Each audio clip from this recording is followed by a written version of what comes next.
Hello everyone, I hope आप सब बहुत अच्छे हैं, अच्छी हेल्थ है। एंड अभी इधर नॉर्थ साइड में तो ठंड चल रही थी, चलते चलते आजकल बहुत धूप होने लगी है। ठीक है, बट ये मत समझना कि मौसम हमारा गर्म आ गया है, गर्मी स्टार्ट हो गई है, तो प्लीज़ केयरलेस मत हो जाना। तबीयत का ध्यान रखना, एग्ज़ाम सीज़न है, थोड़ा सा भी केयरलेस हो गए तो बीमार पड़ना शुरू कर दोगे एंड एग्ज़ाम्स आपके ख़राब हो जाएंगे। ठीक है, तो केयरलेस नहीं होना है, हेल्थ का ध्यान रखो, थोड़ा सा कवर करके रखो। सुबह एंड शाम की तो अभी ठंड है एंड उसी के साथ पढ़ाई पे ध्यान देते रहो। ठीक है, तो डू ट्राई कि आप डेली की 3 से 4 पजल्स करते हैं। अगर चाहें आप अभी आप बिगनर लेवल पर हो तो भी आपको ट्राई करनी है। जो पजल्स का लेवल है, डिफ़िकल्टी लेवल, वो आसान रख लो, but number of puzzles please 3-4 तो ट्राई कीजिए। ठीक है, इसीलिए हम 5 पजल्स ऑलरेडी करवा चुके हैं, उनको ट्राई कर लीजिए एंड आज हम छठी पजल पर वर्क करते हैं। लेट्स सी आज की पजल किससे रिलेटेड है एंड क्या इसका सोल्यूशन होगा, फटाफट से देखते हैं।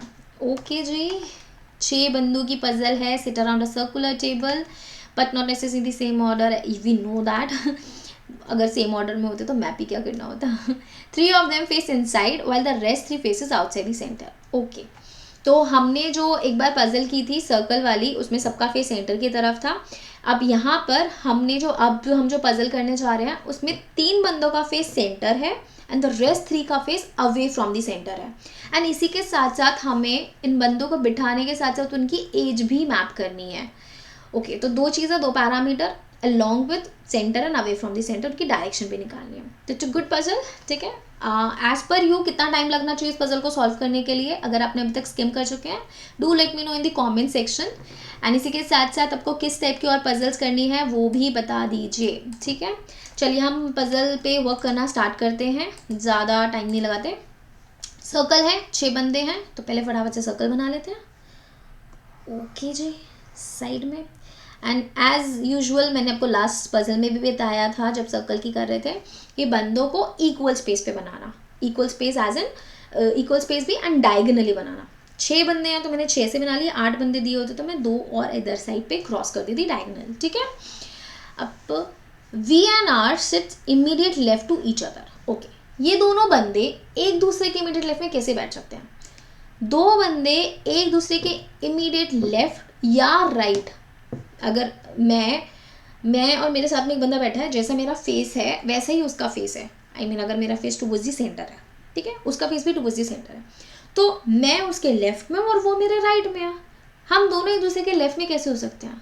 अगर मैं अपनी डाइनिंग टेबल में सेंटर की तरफ फेस करके बैठी हूँ और उसका फेस मैं अवे फ्रॉम द सेंटर कर दूँ तो हम दोनों एक दूसरे के राइट में हो जाएंगे, राइट। और सिमिलरली अगर कोई बंदा मेरे इधर साइड पर बैठा है और उसका face away from the centre कर दूँ तो हम दोनों एक दूसरे के लेफ्ट में हो जाएंगे। ये चीज़ समझ आए? तो अगर दोनों को एक दूसरे के सेम डायरेक्शन में करना है आपको, तो उनका फेस ऑपोजिट डायरेक्शन में फेस कर दो। बात समझ आई? अगर वी और आर दोनों ही एक दूसरे के लेफ्ट में हैं तो वी और आर का फेस ऑपोजिट डायरेक्शन होगा, विच मीन्स अगर वी सेंटर की तरफ है तो are away from the centre, और vice versa, we away from the centre है तो आर टुवर्ड्स द सेंटर। ये चीज़ तभी पॉसिबल है, वरना अगर दोनों का फेस सेम डायरेक्शन में होगा तो वो एक दूसरे के लेफ्ट या राइट नहीं बैठ सकते, एक लेफ्ट होगा एक राइट होगा। ठीक है, ये हमेशा केस बनेगा। तो इसमें हमारे 2 केसेस बनने स्टार्ट हो गए, तो 2 केसेस बन गए हैं तो फिर हम 2 सर्कल बना लेते हैं। हाँ, किसी किसी केस में 2 सा प्रॉपर बनाना ज़्यादा बेटर है सर्कल, और किसी किसी केस में जल्दी एलिमिनेट हो जाता है। सर्कल मेरा थोड़ा अंडाकार बना है तो उसमें मत जाना। ठीक है, अच्छा ओके, इस केस में मैंने वी को मान लिया टुवर्ड्स द सेंटर। ठीक है, एंड इस केस में मैं वी को अवे फ्रॉम द सेंटर मान लेती हूँ। अब लेफ्ट करने के लिए आर की पोजीशन उसी हिसाब से आ जाएगी।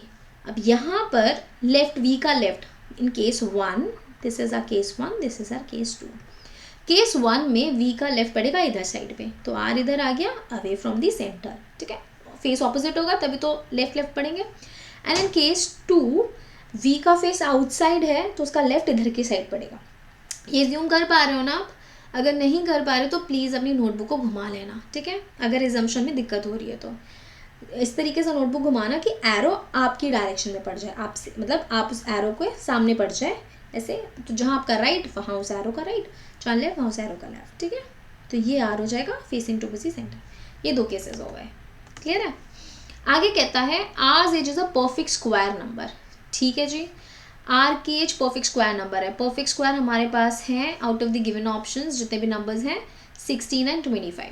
ठीक है जी, हम यहाँ पर लिख लेते हैं आर की एज, ऊपर लिख दो आर की एज है ईदर 16 और 25, दो ही केसेस अवेलेबल हैं आर के। ठीक है ना, difference between the age of R and S is 2 years। Okay, difference is absolute value, इसने ये नहीं पता कि आर बड़ा है कि एस बड़ा है, बट 2 साल का डिफरेंस है। ठीक है, तो अगर आर की एज 16 है, क्योंकि पिछले केस में आर की परफेक्ट स्क्वायर से हमने एज निकाली थी, अगर आर की एज 16 है तो 2 साल का डिफरेंस या तो 14 होता है या 18 होता है, बट 14 तो मेरे पास अवेलेबल ही नहीं है नंबर, तो 18 हो जाएगी एस की एज अगर आर की 16 हुई तो।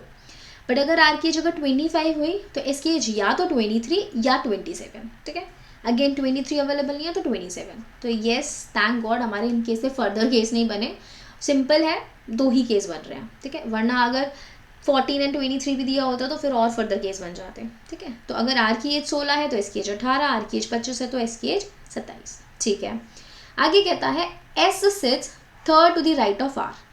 ईजी है, अगर आर मेरा बैठा हुआ है तो उसका थर्ड राइट भी निकालना आसान है। थर्ड राइट यानी बीच में 2 बंदे छोड़ करके राइट साइड पे। केस 1 में आर का फेस आउटसाइड है तो उसका राइट पड़ेगा ऐसे। ठीक है, तो 2 छोड़ करके एस हो जाएगा इधर की साइड से 2 छोड़े ऐसे इधर बैठ गया। ठीक है, इधर की साइड से छोड़ा, इधर की साइड से नहीं छोड़ा, कभी गलत समझ लो। एंड इस वाले केस में केस 2 में आर इधर है तो उसका राइट पड़ेगा इधर की साइड पे। ठीक है, मेरा एरो देखो ध्यान से, ऐसे राइट पड़ेगा, तो 2 छोड़ करके इधर हो गया आर, सॉरी एस, आर नहीं एस, एक सेकंड रब करके लिख देती हूँ मैं, खिचड़ी सी पक गई।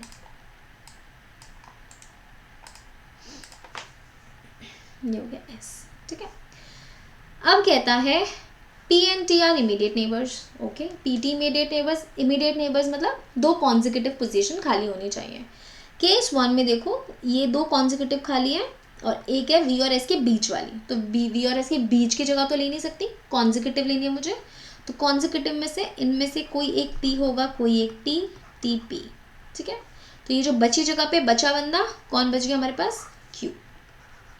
फिक्स हो गया, बंदे बैठ गए, टी पी पी टी में से भी करते हैं। इन केस 2 ये 2 कॉन्जिक्यूटिव जगह खाली है हमारे पास, तो पी टी टी पी, यहाँ पर एस और वी के इधर साइड बीच में जगह खाली है, इधर हो गया क्यू।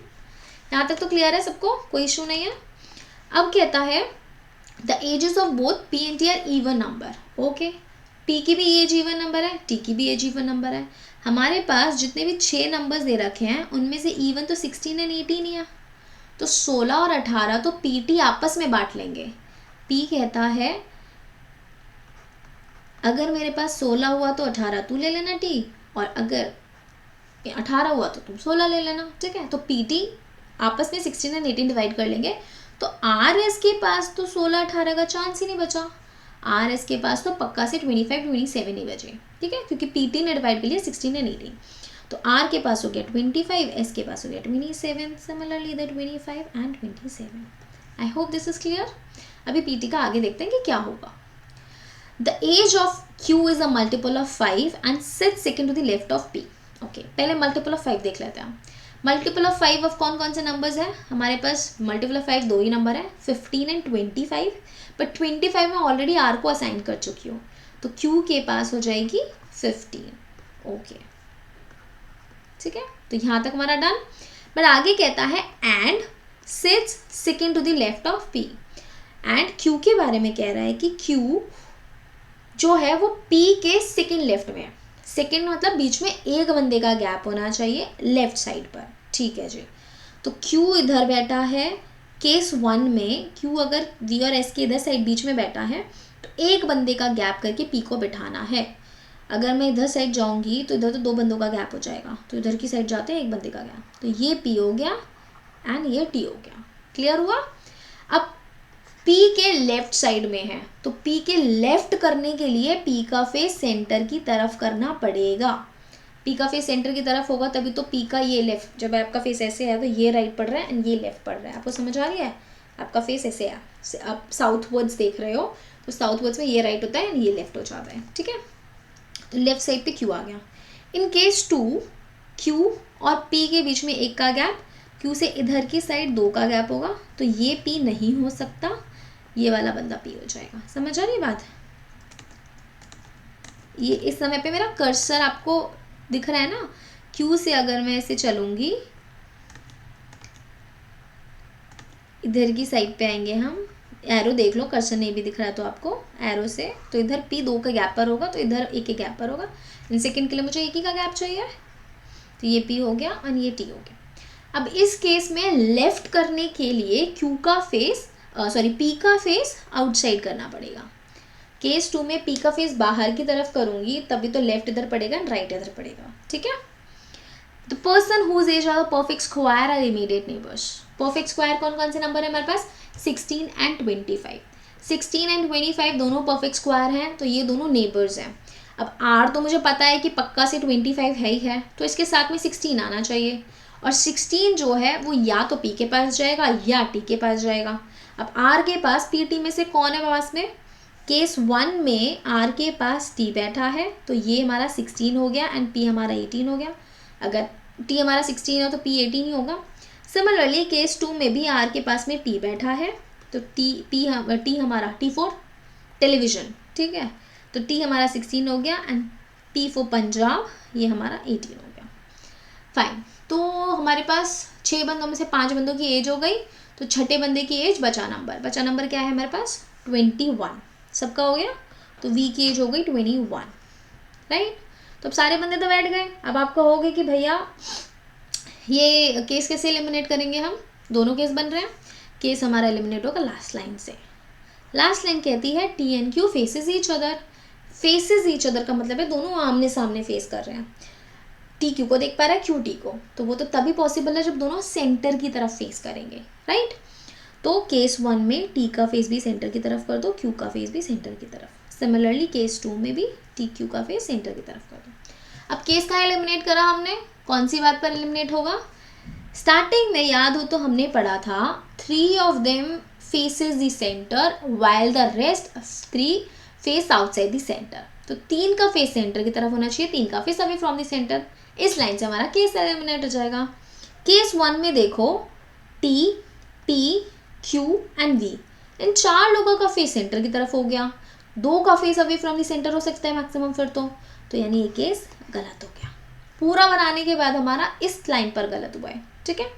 एंड केस 2 में हमारा Q, R, T इन 3 का फेस सेंटर की तरफ है, P, V का अवे फ्रॉम द सेंटर है, तो S का मैं अवे फ्रॉम द सेंटर करूंगी टू सैटिस्फाई दिस कंडीशन, ठीक है, क्योंकि इसमें तो ऑलरेडी 3 का ही है, चौथे का तो मेरे हाथ में है, S का करना तो मेरे हाथ में है, ठीक है। बट केस 1 में ऑलरेडी 4 लोगों का टुवर्ड्स द सेंटर हो चुका था, तो फिर वो केस तो एलिमिनेट करना ही पड़ता। तो case 2 would be my correct arrangement.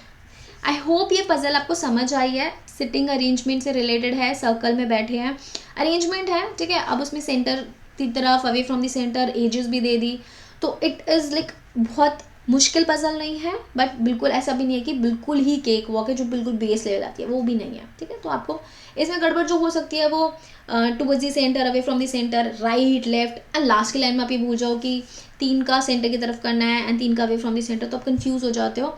जब उस टाइम पे प्रेशर होता है ना, आपको समझ नहीं आता कि यार ये कौन सा वाला केस कहाँ मैंने गलत कर दिया, केस बन क्यों नहीं रहा है, एलिमिनेट क्यों नहीं हो रहा है, क्योंकि आप फर्स्ट स्टार्टिंग की लाइन ही भूल गए हो कि 3 का वे फ्रॉम द सेंटर, 3 का टुवर्ड्स द सेंटर करना है, इस बेस पर केस एलिमिनेट करना था आपने, ठीक है। तो not a difficult puzzle. Timer लगा करके एज यूजुअल जो हमारा रिचुअल है वो फॉलो किया ना, टाइमर से या वीडियो को पॉज करके आप करो एंड देन सीधी सोल्यूशन कि कितनी फास्ट हम कर पा रहे हैं। तो कितनी देर में होनी चाहिए वो कमेंट सेक्शन में लिख दिया होगा आपने, अभी तक नहीं लिखा है तो लिख दीजिए कि यह कितनी देर की पजल थी। एज पर मी अगेन आपको 3 से 4 मिनट में पजल कर लेनी चाहिए, इंक्लूडिंग आंसरिंग द क्वेश्चन। बहुत से लोगों को ऐसा लग रहा होगा कि मैडम कैसी बातें कर रहे हो, 3-4 मिनट में कैसे कर लेंगे हम ये पजल। बट यार अगर 3-4 मिनट में आप नहीं करोगे बच्चे, तो पेपर में कैसे फास्ट सॉल्व कर पाओगे। आई मीन अगर मैं स्नैप वगैरह के एग्ज़ाम, CMAT के एग्ज़ाम की बात करूँ तो भी आपको फास्ट करना पड़ेगा।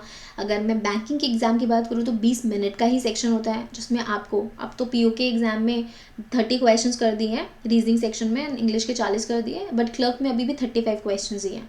तो 35 क्वेश्चंस 20 मिनट में कैसे करोगे? स्पीड तो बढ़ानी पड़ेगी ना, तभी पॉसिबल है, राइट।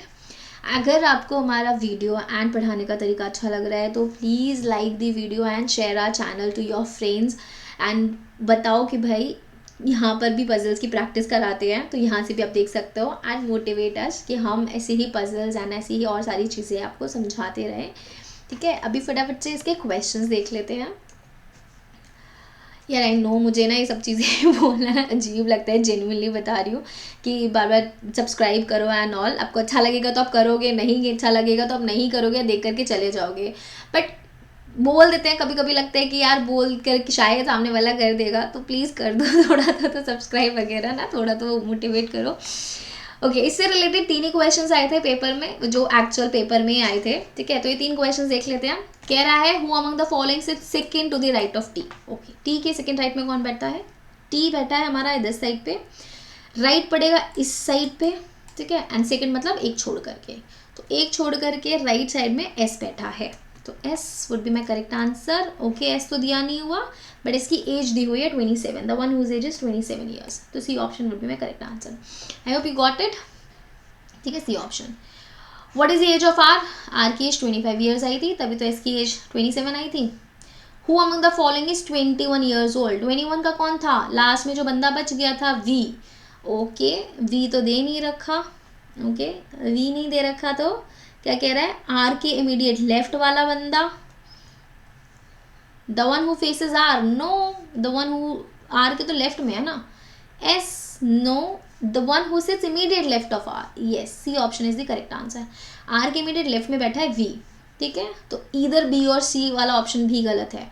बहुत से लोग क्या, बहुत से स्टूडेंट्स क्या करते हैं, जनरली ऐसे लगता है कि इधर बी सी दे रखा है, इधर वाला या बोथ वाला ऑप्शन होता है, जनरली वो आंसर होता है, ठीक है। एंड नन ऑफ दीज भी कई बार आंसर होते हैं, तो बहुत से लोगों को लगता है यार नन ऑफ दीज तो कैसे हो सकता है, तो इसलिए वो कभी नन ऑफ दीज कंसिडर ही नहीं करते।